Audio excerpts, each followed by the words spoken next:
What up, people of the world? Welcome back to Knell of St. Godhrkar. For some reason, this game isn't running very compatibly well with my streaming software.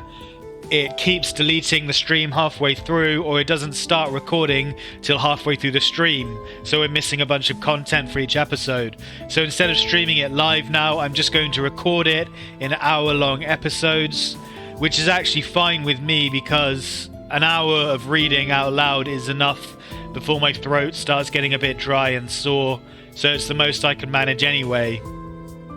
So we're just going to dive back in and continue with where we left off at the end of the last stream, which is the start of day 6.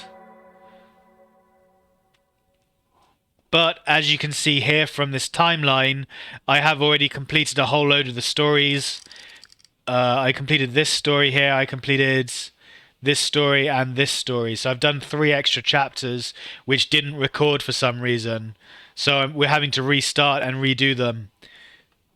The first of these chapters is this guy, Ertran Easternazer, which is the police cop. It tells his side of the story of the autopsy that occurred with Raven in the first playthrough that we did. But it obviously starts slightly earlier than that because it's the cop side of the story.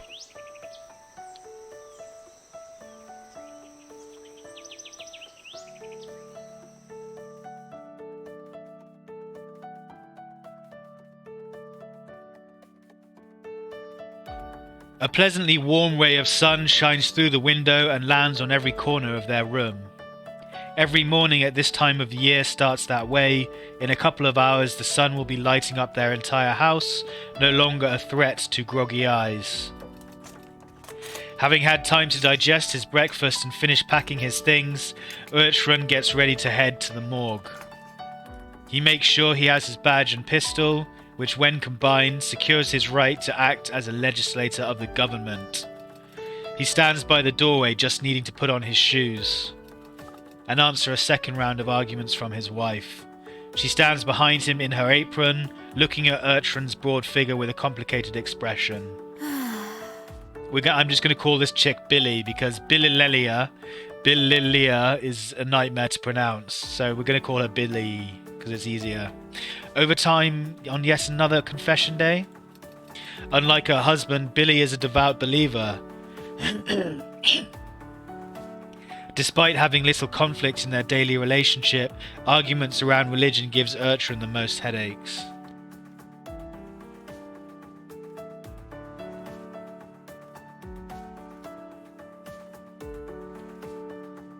Some problems that don't normally pop up in their conversations tend to spring up everywhere on holidays like this. Billian?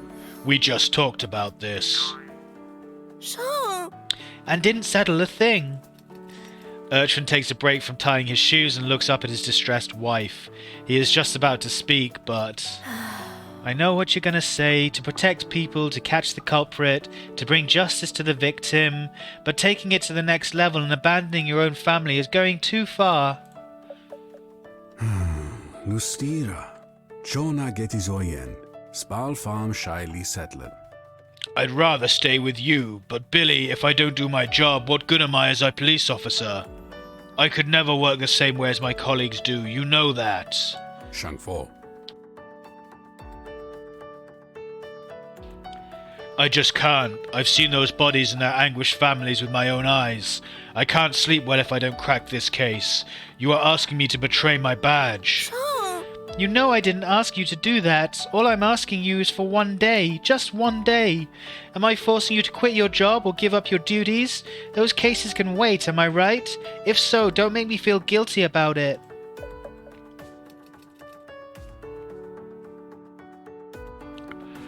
Ertran turns his face away from his wife's judgment. He knows those eyes far too well, always filled with melancholy, yet stern as they look straight into his thoughts. She's not wrong.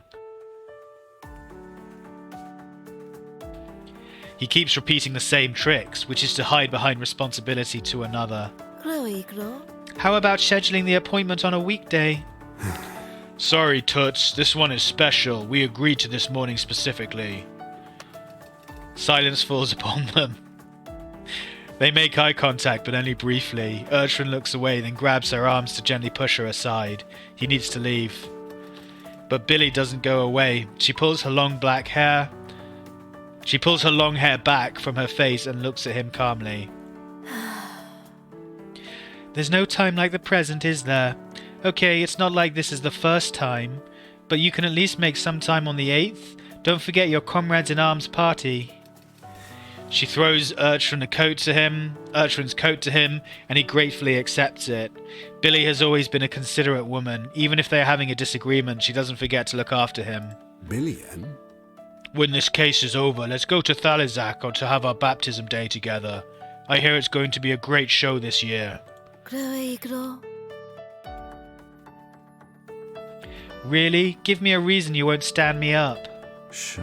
I've already submitted the leave application, though it's not yet approved. I promise I'll close this case as soon as possible. I'll do my best. His over-earnest nature makes it impossible for him to make hasty promises. Under the questioning eyes of his wife, he is tongue-tied and recoils. Billy smiles wryly as she sighs, shakes her head, and turns back towards the house. Thankfully, both their son and daughter are still asleep, and the little argument goes unnoticed. I understand. I will be a good wife and help you make up a good excuse for your children. Again. When she closed the door, Urchin could only sigh at the space between them. Holding eye contact while talking to Billy has proved increasingly difficult with time. Today is no less challenging. A second after she began speaking, he knew where it was going and dropped his gaze to his worn-out leather shoes. He will not change his mind. To him, there's always something more important. That's really sad. A disjointed family. Husband and wife. Yeah, that's sad. The morning of Confess Day is just another day in Illy.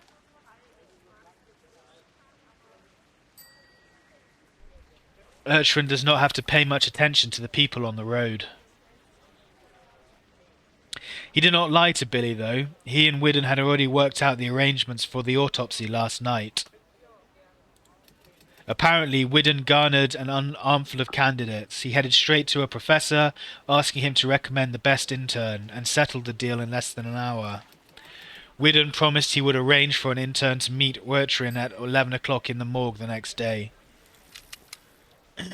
That's that. If you want to pause and read it, I've already read that.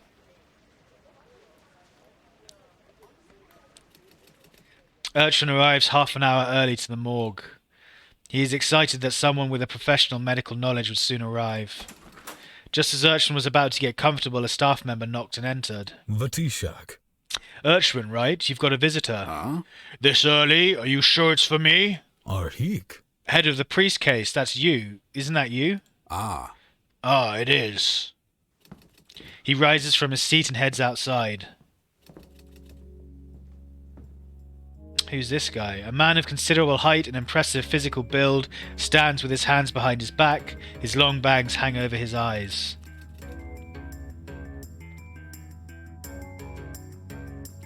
He already has his medical mask on, covering the lower half of his face, as you can see there. The only facial feature Urchin can identify is a very tall nose. The detective stares at him for some time and convinces himself that he is actually carrying an ammunition box instead of surgery tools. Yashon.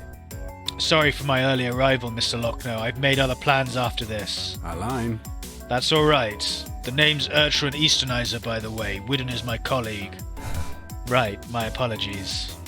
Urchin frowns. He can't quite put a finger on what's bothering him, but he's happy Widden's recruitment efforts yesterday yielded such eager participants. Godhrkar. Your name? Raven Windshaw. Clear. Shall we proceed, Detective Easternizer? His cold demeanour remains unfazed and urges the detective to proceed with the task. Urchin signals the way with his hand and they go inside. Hastig. Is this connected to the rumoured Turner murder? That's a trespass into police territory. The fact that this intern has made such a connection already is not too promising. It may cloud his judgment.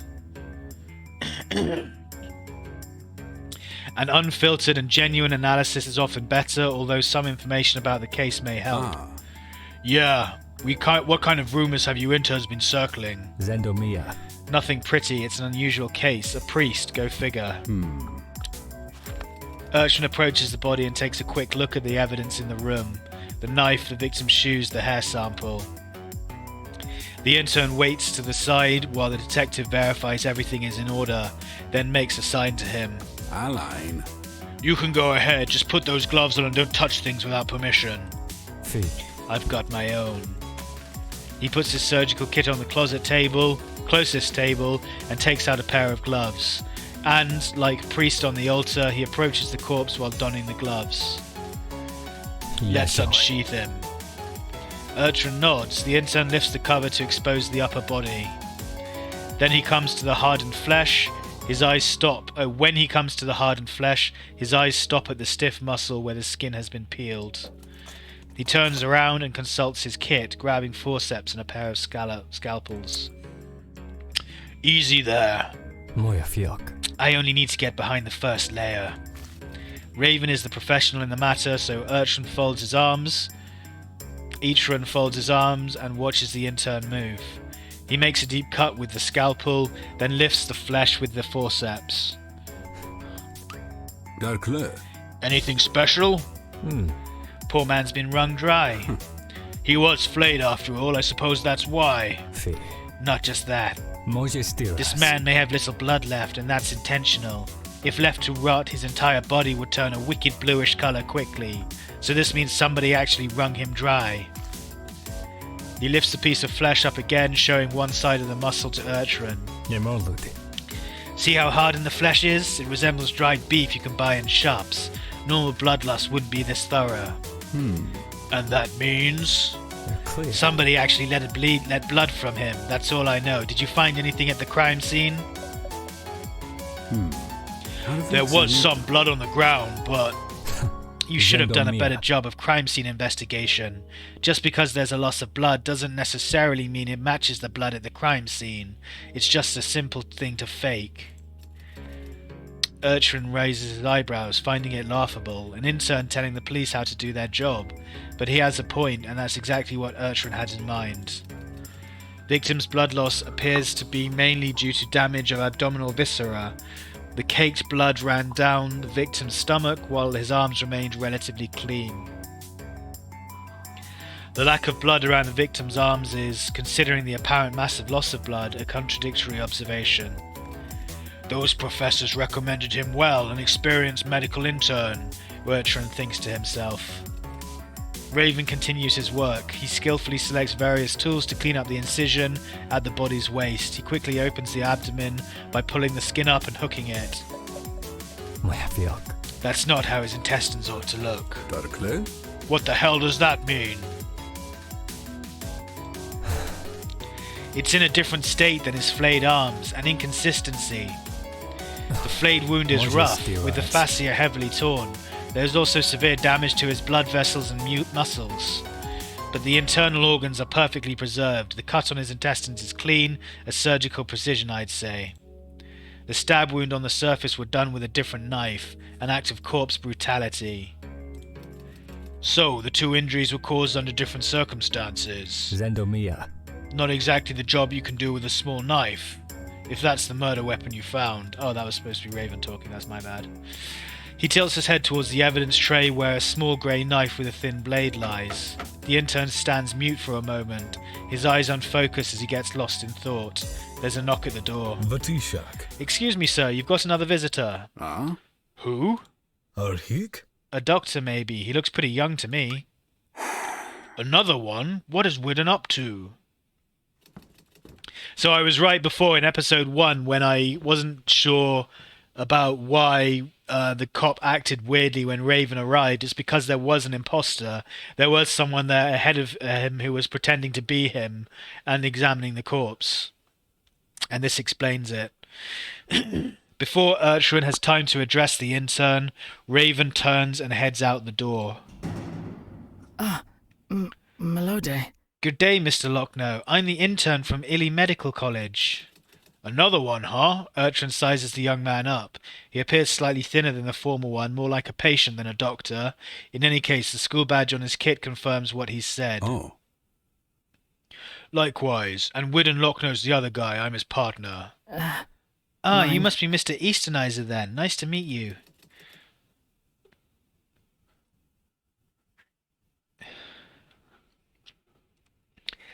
Eachron nods and reaches out a hand to him. Allein. Nice to meet you too. Seems we've got two of you here. It's unusual that he would do this. Yeah, it's unusual that he would do this. Anyway, what's your name? Raven Windshar. Raven Windshar. And he's like, what the fuck? Two Raven Windshars? The alarm suddenly goes off in his head. Urchin ignores the other man's hand, still in the air, immediately pushing him away and rushing back to the corridor. There's no sign of the other intern. Urchin can only stare on in exasperation. Behind him, this new Raven is still standing there, looking a little flustered. Joe Steer Claw. Where is he? Is he gone? Urchin remains silent. He is caught up on something off about one of the windows. It is shut but unlocked, but that isn't the only thing. When he scans the windowsill, he spots a small patch of dirt.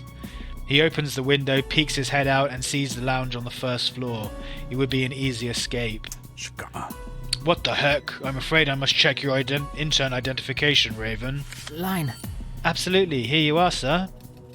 Having watched the intern's innocent behaviour, Urchin breathes a sigh of relief. A quick glance reveals that the things seem to be in order after all. Well, the good news is he didn't tamper with any evidence, or the body. Shall we start? He extends an open hand towards the corpse, clearly frustrated. Blotchy. Blotchy. All right then, I'll start. Raven puts on a pair of gloves from the nearby table and gets to work. This victim looks miserable with his body ripped open. Although training has taught him to stay calm, Raven lets out a sound of disgust. Eartron taps his foot in irritation, his mind still whirling about what just happened. He realizes that Raven's attitude was contradictory to his alleged status as a doctor, and this raises further suspicions. Who was that guy exactly? Could he be the culprit? Damn it, he should have asked him to take off the mask in the first place.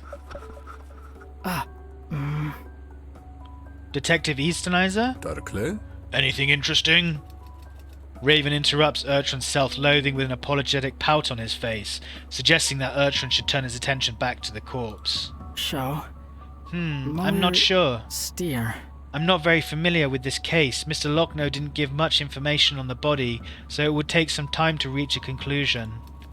But there's something weird about his skin. It's awfully bleak and dry.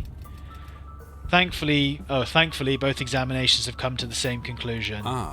Right, that's what the other guy said too. Presumably he might have been drained of blood. See. That's a possibility. Some form of acute anemia. Raven reaches out to pull something out of his kit, but Urchin taps his shoulder. Shangfo, there's already a cut made. Raven nods and brings his own forceps out. Urchin shows him the cut made on his upper arm, and Raven lifts a piece of flesh. Godhrkar? Could you locate where he lost so much blood from? I can't say with absolute certainty, but... He bends down and spends a good deal of time scrutinizing a specific gash. His eyes then flick to the victim's neck. They keep jumping back and forth as if comparing the two spots. Finally, he straightens his back. Show.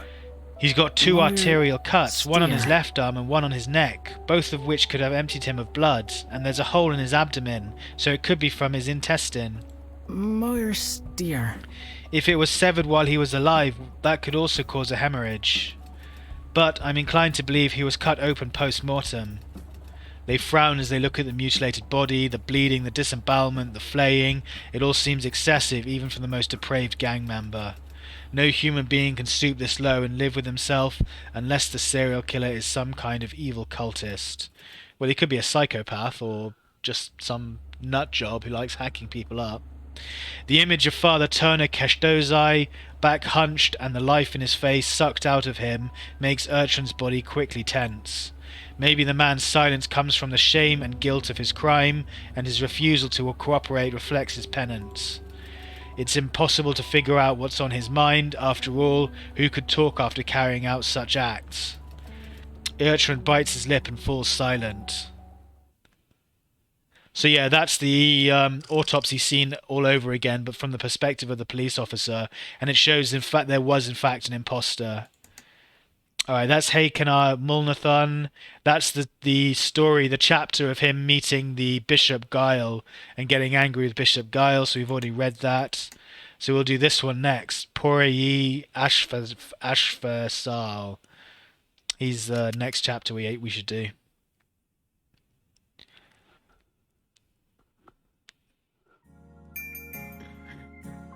Oh, see, Shonla. Oh, that's right. I can't believe it. It's perfect. It's the best. Don't flatter me. Pori drops the chalk and throws the cowhide bag into Phallus's hand. After leaving the morgue, it took Porley a few hours to check every workshop in the city. Ah, so he's the intruder. He was the guy who was dressed as a doctor in the morgue, pretending just now to be Raven, the autopsy guy. That's interesting. I wonder what he's doing. Checking the body. Okay, this is what he was doing. It wasn't hard to conclude from the mutilation of the corpse that the culprit needed a place to do it, and what could be better than a hunter's workshop? Phallus Geerty's workshop is his last target. During his conversation with the clerk, someone bursts out of the staff room and invites him inside. It is none other than the manager, Phallus Geerty, the friendliest and arguably the most dangerous individual in Illy City. It doesn't take Porley long to deem the place clear of suspicion. But the owner's enthusiasm is too enchanting.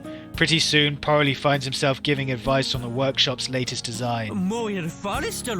It's incredible, perfect. How did you even come up with that? The owner smacks Porley's upper back with his right palm, nearly making the man swallow his tongue.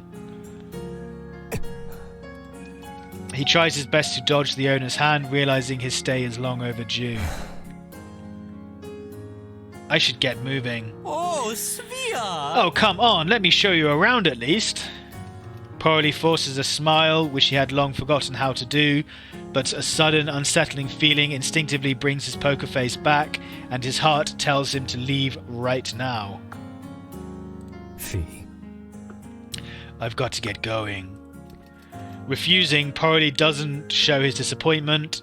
His plan, mildly optimistic in hindsight, was to stumble across the right workshop, hopefully encountering the Warnock brothers directly. So it looks like the Warnock brothers were responsible for the murder of that guy that the priest was arrested for, and this guy's now looking for them to try and kill them, maybe? That's what his job is, I think? Yeah. The second he recognized one of their faces, his knife would be drawn, and the brother's head would dangle from his neck. Brutal yet efficient. Yeah, so that's what he's doing. He's a hired assassin who's going after the Bruneck brothers, whatever their name is. But the workshops, including this one, are all clean of any criminal activity. And this cleanness could make them suspicious, but it would be listed as cleared by Porley. He is looking for two cautious criminals who would not choose these shops with open workbenches as their target. He wouldn't have had to go through all this trouble to get information about the gangs if he was in Thalizak, but in unfamiliar Illy City he has to visit the black market and other dangerous places run by the gangs to try his luck. Phallus only cares about persuading the good hunter to stay. He scurries over to Porley and grips his neck like a bottle of soda. Your idea is fantastic. Let us sign a contract immediately. You're working for me now. Leaving his past and everything behind to start a quiet life in a little workshop. It's a tempting offer. But Porley shakes the ridiculous thought from his head. Felomzai. No. Mojestiras. Now I'd rather know your answer regarding to what we discussed before. Gooch. Man, I hardly work with gangsters. They have their own workshop, I suppose. Porley practically snorts. That's enough to prove there's at least one underground workshop he doesn't know about. With that thought, he decides to head out. Svea. You'll have to come by before you leave Illy. Karksay. I'll do my best. Phallus puts his other hand on Porley's neck and guides him out of the staff room. With the twinkle of a wind chime, a scruffy man walks through the front door of the workshop. His clothes look ragged and he drags himself in like a ghost. Excuse me? Hey, dis-moi. Hey, dis-moi! The new customer shrugs in response. Clear? Why the long face? What's making our Zimwaya so unhappy? Gizdrawa. Traitors, bastards, unscrupulous gamblers, the scum stole everything on the tracks. I'll have to rummage through every gutter, every saloon, and every whore's mattress to get them back. Oh, hey. Hey, easy man, forget it. It's not your first time dealing with them, right? Why are you so angry? Zimoya sighs deeply and reaches under his hat to scratch his head. Normally, I would turn a blind eye. It's not easy, but at this point it seems like they're doing it on purpose. They knew the Marquis was... Oh, I missed it. I meant to click on it. Sorry. He stops talking, noticing the presence of strangers. Zimoya straightens his hat and pulls the brim down. Clear.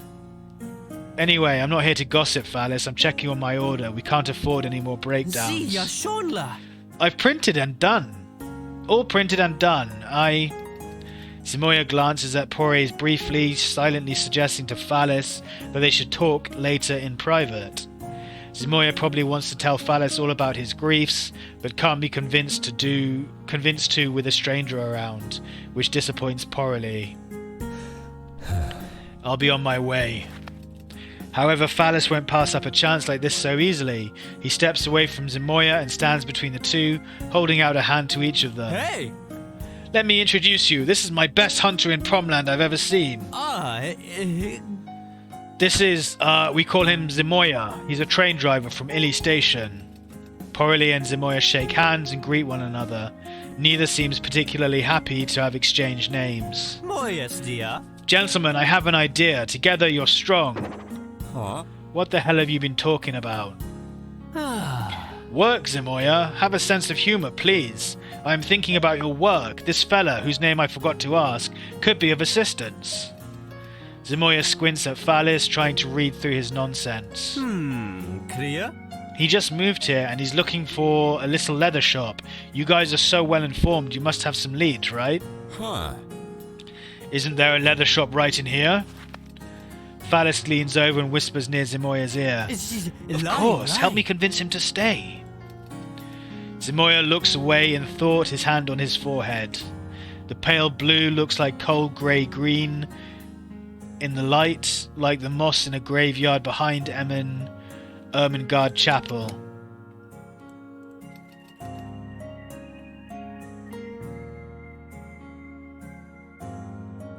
After a while, Zimoya snickers through his bushy beard. I don't know who this guy is, but a hunter, eh? Huh, well, you're the only one who would believe this crap. If you don't have enough problems with your store, try delaying my order. Better than messing with this guy, at least. The attention of the group, which had been placed on Zimoya earlier, transfers instantly to Porrely, and the air in the room grows heavy. Porrely doesn't move, except to lean on the wall to relax his shoulder. He's sure he's not the only dangerous person in this shop. Now Porrely, who'd almost been focusing on Phallus, squared up against Zimoya, determined to wring as much information out of him as possible. Though he looks fierce, Zimoya can't fool the pragmatic man. There's an obvious lack of experience in getting his hands dirty, and Porrely sniffs that out immediately. Another Godhrkar, he thinks, but at least it doesn't look as dangerous as it did yesterday. Hastic? What do you want? Yeah. You answer that question first. Black market, hunting yard, leather factory, something underground. No one speaks. The slow response piques his interest. Hastic. Who owns the black market? The Buckers.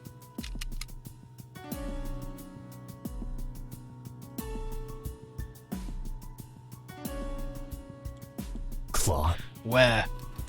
Porrely stares down at Zimoya, who subconsciously takes a step back. Phallus steps forward and explains hurriedly before Porrely can reach into the pocket where his knife lies. Yeah, must. Wait, he made a mistake. He's part of a completely different group. He's got the union type of work. Not even Phallus's usual buoyancy can keep the oppressive atmosphere afloat. The owner feels like he's putting out a fire with ice, suddenly struck with the remorse of being the wrong girl's pimp. Porley moves his hand away, his holster catching Zimoya's eye. Moil startle. I want weapons. Sorry, I can't help you with that. I bet a couple of guns wouldn't be a fuss for you. Slish. For 30 thil you can buy your own. Yeah. Make that 100 and those shops won't offer Sartorius pistols.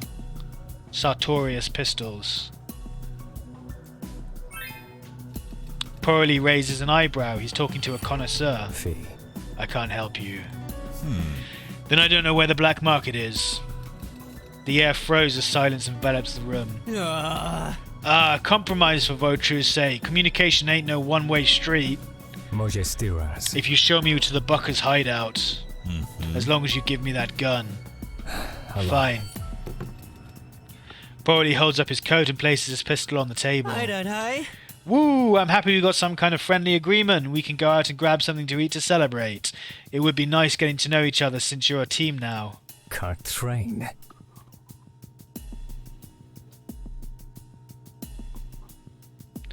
Don't let me down, Zimoya. Porley's eyes relax and the corner of his mouth curls upward in a faint smile, then disappears as quickly as it arrived. Despite losing out on his gun, it seems like it will still be of good use to him. The sooner he finds the trace, the better. After patting Zimoya on the shoulder, they leave the shop.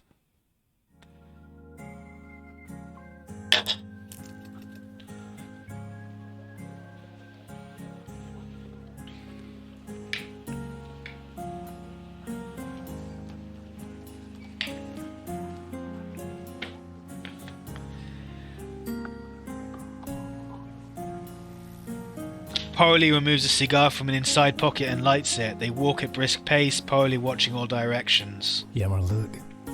Tell me about yourself. Can't we just go there and get it over with? Felomzai. I need to know where you need that. I need to know why you need that gun. Zimoya huffs. At first he thought Porley was just a reckless gangster, but it appears he's not that corrupted, which is a problem. However, his arrogance isn't as horrible as he previously thought.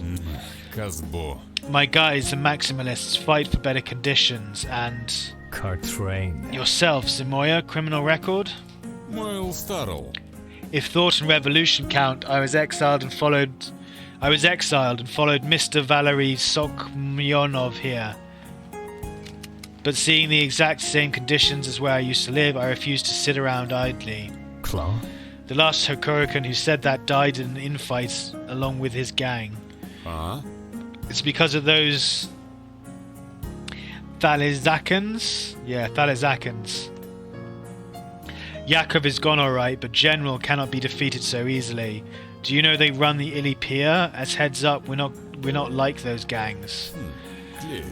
See, even though we share the same blood and we both exiled from our homelands, we still have different aspirations from them, let alone those decadent nobles. Damn it, the thought of those rats in the same city as us makes my stomach twist. They continue to oppress people of all backgrounds. We are going to liberate everyone equally like the fisherman over there. He points at a man walking by with equipment over his shoulder. Lud. He's working twice as hard as the average office worker in Ili City, but he gets barely a handful. What we fight for is to...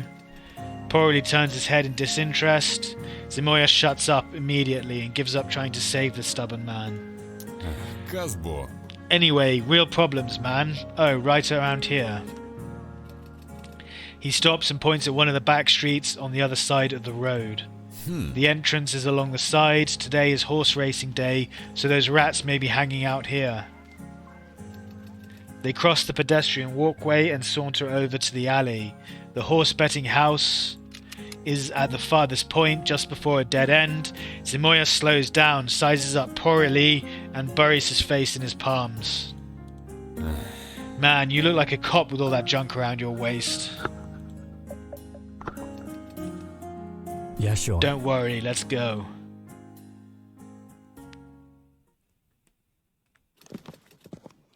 Zimoya shakes his head while Porley flicks the cigar away.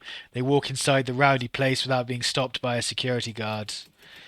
The place has a distinct aura of secrecy to it. In the middle of the room is the bar, which looks a little smaller than the other bars. One man is tuning the radio before the horse race starts, near which are tables where young men are busy throwing dice and playing cards. Hey, piss off! From behind them booms the voice of a male in his 20s, who enters shortly after them. Zimoya and Porley step aside awkwardly.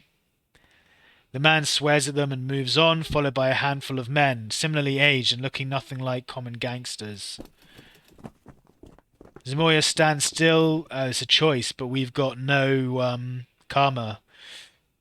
We've got no karma points, so we're just going to have to do whatever his instincts are. Which it looks like we have to indulge Zimoya. Zimoya stands still while his eyes fix on a young man who followed them in. Without saying a word, he heads off in that direction, rolling up his sleeves as he goes. Hey! Zimoya still remembers that there were two pieces of shit, Yuri and Kalai, who used to be their weak-minded and sticky-fingered comrades in the Maximalists. But now they'd escaped the organization and joined the Buckers after stealing from their base. The Maximalist is livid, but it would be out of line to keep him from taking things into his own hands. Let the chips fall where they will, then make a decision. Porley looks tough. Surely he'll be able to extract the necessary information, eventually. Zimoya doesn't intend to start a fuss. He just wants to talk to the bastards. Oi! Hey, Kalai!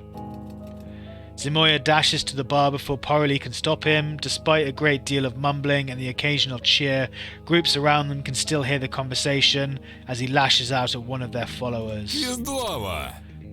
I can't believe it. Look at me, man.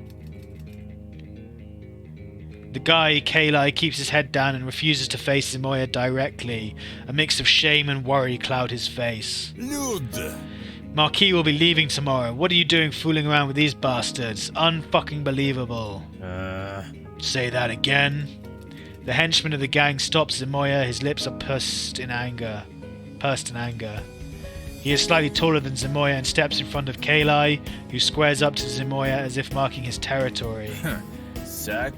Well, a northern barbarian. You got a lot of nerve running around Bucker territory.